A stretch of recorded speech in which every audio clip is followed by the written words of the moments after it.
दर्शक बंधु एही भिडियोरे मु एमिति एक उपाय कहिबाकु जाउछि जहा आपणक जीवन रे सुख और समृद्धि आनिदेब। आपणक जीवन रे धनर वृद्धि हेब एवं प्रभु शिव शंकरंकर आशीर्वाद लाभ हेब एवं आपणक मनरे थिबा समस्त इच्छा संपूर्ण भावरे पूर्ण हेब। एही प्रतिकार करिबा द्वारा प्रभु शिव शंकरंकर कृपारु आपणक जीवन रे समस्त कष्ट दूर हेब। दर्शक बंधु सेही उपाय गुड़िक जानिबा पूर्वरु भिडियोटी को लाइक करी चैनल को सब्सक्राइब करि दियो एवं कमेंट बॉक्स रे हर हर महादेव निश्चय लिखंतु। दर्शक बंधु आसंतु प्रथम उपायटी जानिबा। दर्शक बंधु एथिपाई आपणकु 5टी तुलसी पत्रर आवश्यकता रही। एही 5टी तुलसी पत्र नहीं आपण श्रीहरि विष्णु को अर्पण करंतु। जदि आपणक ठाकुर घरे विष्णुंकर मूर्ति बा फटचित्र रहिछि तेबे से विष्णुंकर फटचित्र तले आपण से 5टी तुलसी पत्र रखि दियंतु। ता सहित एक देशी घीयर दीप मध्य जलन करंतु। सेथिरे कपावती व्यवहार करंतु। एहा करिबा समय रे ओम नमः भगवते वासुदेवाय नमः जप मध्य करंतु। एहाकु 11 थर जप करी आपणक मनरे थिबा इच्छा को ताहा श्री हरि विष्णुंक निकटरे समर्पण करंतु। जदि आपण घोर दारिद्र्य सह जड़ित अछंती एवं आपण एहाकु घरु बाहर करिबाकु चाहुचंती किंबा जदि आपणकर संपत्ति एबे स्थिर होई जाइछि एवं आपण एथिरे वृद्धि चाहुचंती किंबा आपणक परिवार रे अधिक अपव्यय हेउथाए एवं आपणक पाखरे जदि टंका रहु नाही तेबे आपण एही उपायटी को निश्चय करंतु एवं एही उपायटी करिबा द्वारा आपणकर एही समस्या रे समाधान आसीबो एवं आपणक पाखकु धन आसीबार बाट मध्य खोली जिवो एवं अजथा खर्चरे मध्य कम हेबा सहित आपणक संचित धनर विकास मध्य हेबो। जदि आपणक परिवार रे कौनसी व्यक्ति दीर्घ दिन धरी रोगरे पीड़ित अछंती जदि आपणक घरे कौनसी व्यक्तिर अधिक बयस होई जाइथिबारु मध्य सेमानकर विवाह होई पारु नाही तो ए सबु समस्या आपण को मुक्ति मिलिबो। एबे आसंतु द्वितीय उपचार मध्यरे जानि। बंधु माने जदि आपण गुरुत्वर आर्थिक अवस्था दे गति करूछंती तेबे जदि आर्थिक समस्या निरंतर भावे लागि रहुची तेबे किंबा टंका रोजगार करिबा पई आपण को अत्यंत संघर्ष करिबाकू पडुची तेबे आपण सोमवार दिन राति रे सोईथि पूर्वरु एही चमत्कारी दीपटी लगेइबाकू पड़िबो। जदि आपणकर वाणिज्य बा दुकान रे भल व्यापार हेउ नाही तेबे आपण सोमवार दिन राति रे एही विशेष दीपटी प्रज्वलन निश्चय करंतु। दर्शक बंधु गोटिए दीप आम घरु समस्त नकारात्मक शक्ति को दूर करि थाए। तेबे आपण को एही निर्दिष्ट प्रतिकारटी करिबाकू पड़िबो। एही प्रतिकार पई आपण को सुखिला तुलसी पत्र काठर एक खंड नेबा पई पड़िबो। जदि आपणक पाखरे पुरुणा तुलसीर सुखिला काठ खंड अछि तेबे ताहा आपण मध्य व्यवहार करि परिबे। जदि आपणक पाखरे सुखिला तुलसी काठ नाही तेबे आपणक अगणारे थिबा तुलसी गछर काठी को आनी सुखाई व्यवहार करि परिबे। आपणकु एहा मने रखिबाकू पड़िबो जे आपण सूर्यास्त पूर्वरु एही तुलसी काठ को आनिबाकू पड़िबो। एही प्रतिकार करिबा पई आपणकु प्रथमे माटी दीप नेबाकू पड़िबो। आपण गहम तियारी अटारे मध्य एक दीप तियारी करि परिबे। अटार दीप को मध्य समस्त दीप मध्यरे एक सर्वोत्त दीप बोली मना जाए।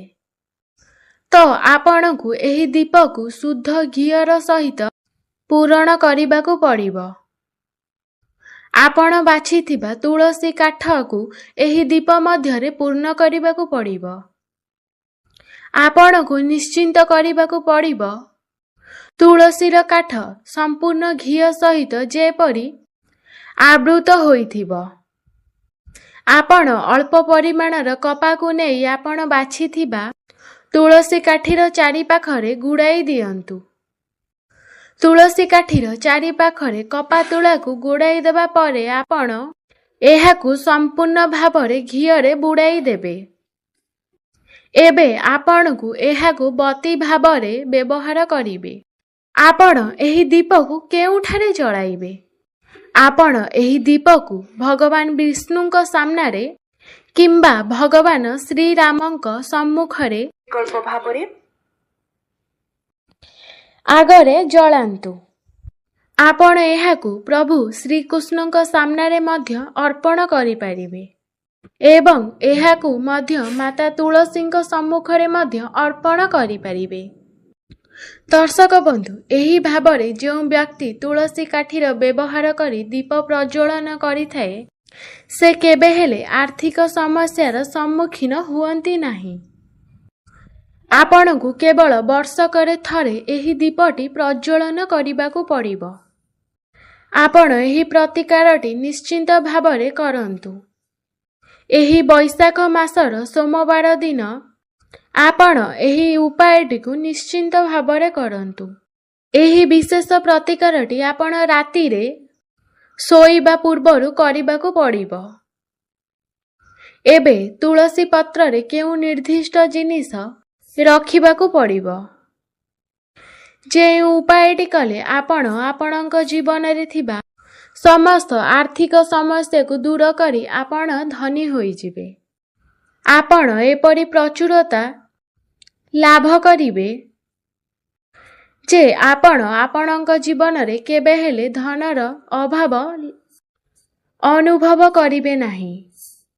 ଆପଣଙ୍କ ଘରେ କେବେ ହେଲେ ଟଙ୍କାର ଅଭାବ ଦେଖାଯିବ ନାହିଁ। ତେବେ ଏ ଉପାୟଟି କରିବା ପାଇଁ ଆପଣଙ୍କୁ କ'ଣ ଦରକାର ଆବଶ୍ୟକତା ଅଛି? ଆପଣଙ୍କୁ କିଛି ହଳଦୀ ସଂଗ୍ରହ କରିବାକୁ ପଡ଼ିବ। ହଳଦୀ ଶ୍ରୀହରି ବିଷ୍ଣୁଙ୍କର ସମ୍ମୁଖରେ ସହିତ ଘନିଷ୍ଠ ଭାବରେ ଜଡ଼ିତ। ଏହା ଦେବଗୁରୁ ବୃହସ୍ପତିଙ୍କ ସହିତ ମଧ୍ୟ ଜଡ଼ିତ। ଆପଣଙ୍କ ଜ୍ୟୋତିଷ କୁଣ୍ଡଳୀରେ ଗୁରୁଙ୍କର ସ୍ଥିତିକୁ ମଜବୁତ କରିବାରେ ଏହା ସାହାଯ୍ୟ କରିଥାଏ।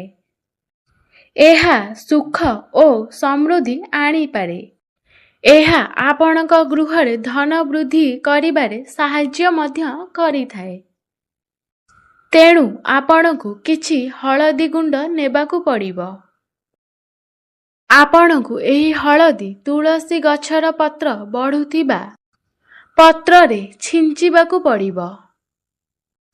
ତାପରେ ଆପଣ ଓମ୍ ନମ ଭଗବତେ ବାସୁଦେବାୟ ନମଃ ମନ୍ତ୍ର 11 ଥର ଜପ କରିବେ।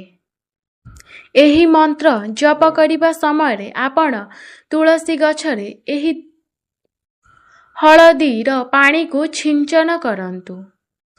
ତାପରେ ଆପଣ ଦେଖିବେ କେବଳ ଆପଣଙ୍କ ଜୀବନରେ ନୁହଁ, ବରଂ ଆପଣଙ୍କ 7 ପିଢ଼ିର ମଧ୍ୟ ଦାରିଦ୍ର୍ୟ ଦୂର ହେବ। କାରଣ ହଳଦୀ ଏକ ସାଧାରଣ ଜିନିଷ ନୁହେଁ। ଏହା ଏତେ ଶକ୍ତିଶାଳୀ ଏବଂ ଏହା ଏତେ ଶୁଭ। ଏହା ରାତାରାତି ଆପଣଙ୍କ ଜୀବନରେ ଚମତ୍କାର ଆଣିଦେବ। ଆପଣ ହୁଏତ ଲକ୍ଷ୍ୟ କରିଥିବେ, ଯେତେବେଳେ ବିବାହ କିମ୍ବା ଏକ ଶୁଭ କାର୍ଯ୍ୟ କରାଯାଏ ସେତେବେଳେ ହଳଦୀର ବ୍ୟବହାର ନିଶ୍ଚୟ କରାଯାଏ। ଗୃହ ପ୍ରବେଶ ବେଳେ ଘରର ମୁଖ୍ୟ ଦ୍ୱାରରେ ଏକ ହଳଦୀରେ ସ୍ୱସ୍ତିକ ଚିହ୍ନ ଅଙ୍କନ କରିଥାଉ। ଯେତେବେଳେ ଆମେ ଏକ ପୁଣ୍ୟ କାର୍ଯ୍ୟ କରିଥାଉ ସେତେବେଳେ ହଳଦୀକୁ ନିଶ୍ଚୟ ସାମିଲ କରିଥାଉ। ହଳଦୀ ଆମ ଜୀବନରେ ଗୁରୁଙ୍କର କୁଣ୍ଡଳୀକୁ ସୁଦୃଢ଼ କରିବାରେ ସାହାଯ୍ୟ କରିଥାଏ। ଯଦି କୌଣସି ବ୍ୟକ୍ତିଙ୍କର କୁଣ୍ଡଳୀରେ ଗୁରୁ ସୁଦୃଢ଼ ଅନୁକୂଳ ଅବସ୍ଥାରେ ଥାନ୍ତି ତେବେ ଏହି ପ୍ରତିକାର ଅସାଧାରଣ ଚମତ୍କାର ଆଣିଦେଇଥାଏ। ଏହି ପ୍ରତିକାର ଏକ ସର୍ବୋତ୍ତମ ପ୍ରତିକାର। ଆପଣ ତୁଳସୀର ପାତ୍ରରେ ଏକ ଚିମୁଟାଏ ହଳଦୀ ମିଶାଇବା ଏକ ଚମତ୍କାରୀ ପ୍ରଭାବ ପକାଇଥାଏ। ତ ବନ୍ଧୁମାନେ, ଆପଣମାନେ ନିଶ୍ଚୟ ସୋମବାର ଦିନ ଏହି ପ୍ରତିକାରଟି କରନ୍ତୁ। ଏକ ଚିମୁଟା ହଳଦୀ ଗୁଣ୍ଡ ନେଇ ତୁଳସୀ ଗଛ ଉପରେ ଏବଂ ତୁଳସୀ ଗଛର ପାତ୍ର ଉପରେ ଛିଞ୍ଚନ କରନ୍ତୁ। ଏହି ଉପାୟଟି କରିବା ଦ୍ୱାରା ଆପଣ ଶ୍ରୀ ହରି ବିଷ୍ଣୁ ଓ ସ୍ୱୟଂ ମହାଦେବଙ୍କ ଆଶୀର୍ବାଦ ଲାଭ କରିବେ ଏବଂ ଆପଣ ଆପଣଙ୍କର ସଂଗୃହୀତ ପାପରୁ ମଧ୍ୟ ମୁକ୍ତି ପାଇବେ। ଆପଣ ଈଶ୍ୱରଙ୍କର ଏପରି କୃପା ଲାଭ କରିବେ ଯେ ଦାରିଦ୍ର୍ୟ ଏବଂ ଅଭାବ ଆପଣଙ୍କୁ କେବେ ହେଲେ ମଧ୍ୟ ଛୁଇଁ ପାରିବ ନାହିଁ। ଏବେ ଆସନ୍ତୁ ତୃତୀୟ ଉପକାର ମଧ୍ୟରେ ଜାଣିବା, ଯାହା ଆପଣଙ୍କର ମୁଖ୍ୟ ଦ୍ୱାର ସହିତ ଜଡ଼ିତ। ଏହି ପ୍ରତିକାରଟି ବିଶେଷ ଆପଣଙ୍କ ଘରେ ମା ଲକ୍ଷ୍ମୀଙ୍କର ସ୍ଥାୟୀ ବାସ ସ୍ଥାନ ସୁନିଶ୍ଚିତ କରିଥାଏ। ଆପଣଙ୍କ ଘରେ ଟଙ୍କା ପ୍ରବାହିତ ହେବ। ଯେଉଁ ପ୍ରକାରର ଟଙ୍କା ସ୍ଥିର ରହିଥିଲା, ଆପଣ ଏପରି ଟଙ୍କା କେବେ ହେଲେ ପାଇବେ ନାହିଁ, ଯାହା କେବଳ ଆପଣଙ୍କର। ପ୍ରତ୍ୟେକ ବ୍ୟକ୍ତିଙ୍କର ସମସ୍ୟା ଏହା ଯେ ଘରକୁ ଟଙ୍କା ଆସୁଛି, ହେଲେ ଖର୍ଚ୍ଚର ବାଟ ମଧ୍ୟ କମ୍ ନୁହଁ। ଘରେ ଟଙ୍କାର ଅପଚୟ ଅଧିକ ହେଉଛି। ଯେଉଁମାନେ ଏହି ପରି ସମସ୍ୟା ଭୋଗ କରୁଛନ୍ତି, ସେମାନଙ୍କ ପାଇଁ ଏହି ତୃତୀୟ ଉପାୟଟି ନିଶ୍ଚୟ କରନ୍ତୁ। ତ ବନ୍ଧୁମାନେ, ଆପଣଙ୍କୁ କିଛି ହଳଦୀ ନେବାକୁ ପଡ଼ିବ। ଆପଣମାନେ ଏହାକୁ ଆପଣ ପାଣିରେ ମିଶାନ୍ତୁ। ଏକ ଘନ ଏବଂ ବହଳିଆ ପେଷ୍ଟ ପ୍ରସ୍ତୁତ କରନ୍ତୁ। ଏବେ ଆପଣ ହଳଦୀର ଏହି ପେଷ୍ଟକୁ ବ୍ୟବହାର କରି ଘରରେ ମୁଖ୍ୟ ଦ୍ୱାରରେ ଏକ ସ୍ୱସ୍ତିକ ଚିହ୍ନ ଅଙ୍କନ କରନ୍ତୁ। ଯେଉଁଠାରେ ଆପଣ ଟଙ୍କା ସଞ୍ଚୟ କରୁଛନ୍ତି, ସେହିଠାରେ ଗଡରେଜ୍ ହେଉ ବା ଲକର ହେଉ ବା କବୋର୍ଡରେ ହେଉ, ସେଠାରେ ଏକ ସ୍ୱସ୍ତିକ ଚିହ୍ନ ମଧ୍ୟ ଅଙ୍କନ କରନ୍ତୁ। ଯେଉଁଠାରେ ଆପଣ ଟଙ୍କା ସଞ୍ଚୟ କରିପାରୁଛନ୍ତି, ଆପଣ ଆପଣଙ୍କ ଟଙ୍କାକୁ ସିନ୍ଦୁକ ବା ଆଲମାରୀ ଯେଉଁଠାରେ ବି ମଧ୍ୟ ସଞ୍ଚୟ କରନ୍ତୁ, ସେଠାରେ ଏକ ସ୍ୱସ୍ତିକ ଚିହ୍ନ ନିଶ୍ଚୟ ଅଙ୍କନ କରନ୍ତୁ। ଆପଣ ଦ୍ୱିତୀୟ ସ୍ୱସ୍ତିକ ଚିହ୍ନ କେଉଁଠାରେ ଆଙ୍କିବେ? ଆପଣଙ୍କ ଘରର ପୂଜା ଘରେ ଏବଂ ଆପଣଙ୍କ ଘରର ମୁଖ୍ୟ ଦ୍ୱାରରେ ଦୁଇଟି ସ୍ୱସ୍ତିକ ଚିହ୍ନ ଆଙ୍କିବେ।